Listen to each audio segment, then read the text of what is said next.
UP BJP में उठापटक के बीच CM Yogi Adityanath ने राष्ट्रीय महत्वाकांक्षा की बात को नकारा है। उन्होंने कहा कि जब वह सांसद थे तब भी उनकी कोई महत्वाकांक्षा नहीं थी और आज भी नहीं है। वह खुद को बीजेपी का आम सैनिक बता रहे हैं। दरअसल पिछले दिनों यूपी की सियासत में तेज हलचल के पीछे योगी आदित्यनाथ की राष्ट्रीय महत्वाकांक्षा को भी वजह माना जा रहा था। केंद्र सरकार ने कहा कि हमारे देश में पब्लिक हेल्थ से जुड़ी हुई कई चुनौतियां हैं, तब भी कोविड को बेहतर तरीके से मैनेज किया गया। ये बताने के लिए केंद्र सरकार ने जिन राज्यों का उदाहरण दिया वे राज्य हैं यूपी और गुजरात।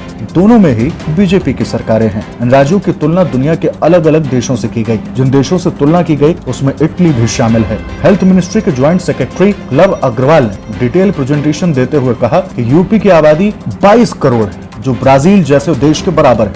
यूपी की पॉपुलेशन डेंसिटी प्रति स्क्वायर किलोमीटर 360 लोगों की है, जबकि ब्राजील की 25। ज्यादा डेंसिटी में संक्रमण का चांस भी बढ़ जाता है। तब भी ब्राजील में 1 करोड़ 69 लाख केस दर्ज किए गए और यूपी में 16,97,352 केस दर्ज हुए, जो ब्राजील से 10 गुना कम है।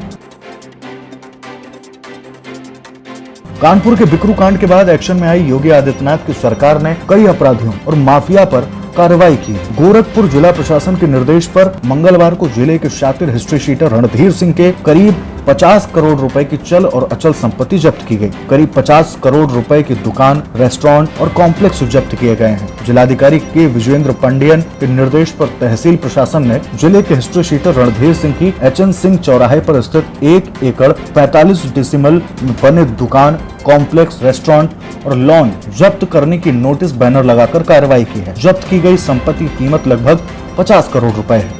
हिस्ट्री शीटर रणधीर पर गोरखपुर के शाहपुर थाना सहित अन्य थानों में गंभीर धाराओं में मुकदमा दर्ज है।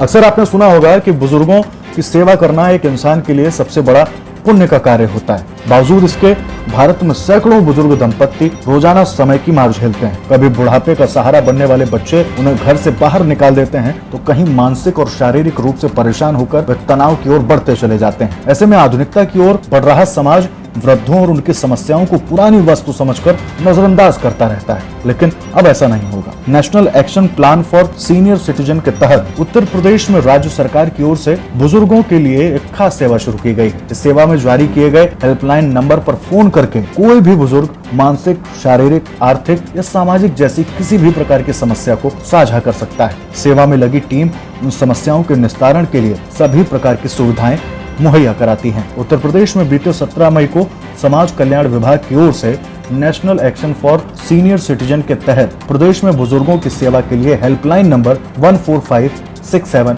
जारी किया गया है।